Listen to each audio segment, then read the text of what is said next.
जब तक ये दो खानदान हैं, भुट्टोज और शरीफ्स, उस वक्त तक इस मुल्क का सवा सत्यानाश ही रहेगा। कहीं तरक्की नहीं होगी, कभी खुशहाली नहीं आएगी। इन दोनों ने जड़ों से काटा इस मुल्क को, अपनी 7 नस्लें सवार ली हैं और हमारी 7 नस्लें उजाड़ दी हैं। ये ज़हनों में रहे। कोई अल्लाह का बंदा ऐसा आएगा जो इन मगरमच्छों के मुंह चीर कर इनसे हमारी लुटी दौलत निकलवाएगा। 4 दिन अगर जो जिस तरह की जेल गरीब और मस्कीन काटता है, जिस तरह छित्तर उसे पड़ते हैं, 4 दिन इस मुल्क के खजाना चोरों को, बड़े डाकुओं को छित्तर पड़े उसी तरह जिस तरह गरीबों को पड़ते हैं, या जिन्होंने मुल्क लूटा है उनकी बात कर रहा हूं। तो ये हमारा सारा सरमाया वापस आ जाए। सऊदी अरब में मोहम्मद बिन सलमान ने कमाल काम किया। सारे जितने बड़े बड़े थे लोग थे ना, जिन्होंने पैसा देना था, पकड़ा, उनको एक होटल में बंद किया और उनको कहा इतने इतने पैसे दो, और दिए उन्होंने।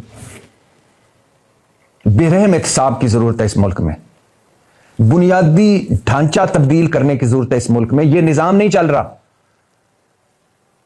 यह शहबाज हुकूमत नहीं चलने वाली। मईशत की बात कर रहा हूं, अल्लाह करे दहशतगर्दी खत्म हो जाए। मईशत की बात कर रहा हूं, इनके बस की बात नहीं है। वो लोग कभी तरक्की नहीं कर सकते, वो हुक्मरान कभी मुल्क को आगे नहीं ले जा सकते जो आप तो जिंदगी गुजार रहे हो दुनिया के 5% लोगों की तरह। यानी नीचे देखे ना, 10 अरब में PIA बेच दी, 10 अरब का जहाज खरीद लिया मरियम नवाज ने।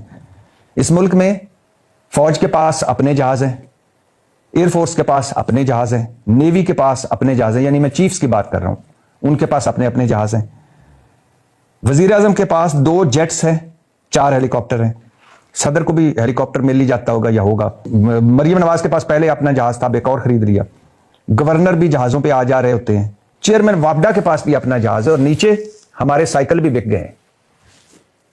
ऐसे कभी मुल्क तरक्की करता है कि हुक्मरान तो मौजें कर रहे हों और नीचे अवाम रुल रहे हों? यानी 7 करोड़ लोग ये हुकूमत बता रही, वैसे इससे फिगर ज्यादा है, तादाद ज्यादा है।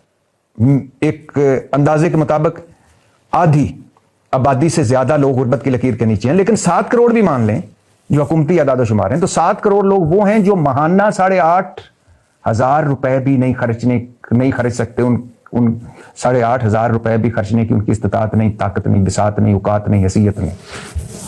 और ऊपर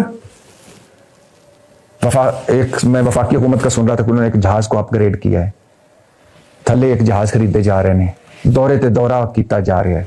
यानी मुझे बताएं, शहबाज शरीफ साहब ने जो इतने दौरे किए इन 2 सालों में, उसका मुल्क को क्या असल वसूल हुआ है? सरमायाकारी तो 41% नीचे आ गई, तिजारत का तो बेड़ा गर्क हो चुका है। 112 MOU साइन किए मुख्तलिफ मुल्कों के साथ और एक भी तोड़ नहीं चढ़ा। तो कोई पूछने वाला है शहबाज शरीफ को कि खुदा के बंदे कर क्या रहा है?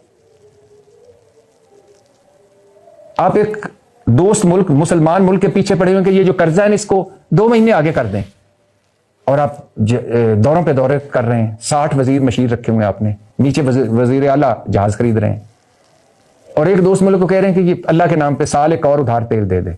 और जो सरबराह मुल्कत आता है, हमारे तैयारे उसको हवा में ही घेर लेते हैं, सलामियां दे रहे होते हैं उधार तेल पर।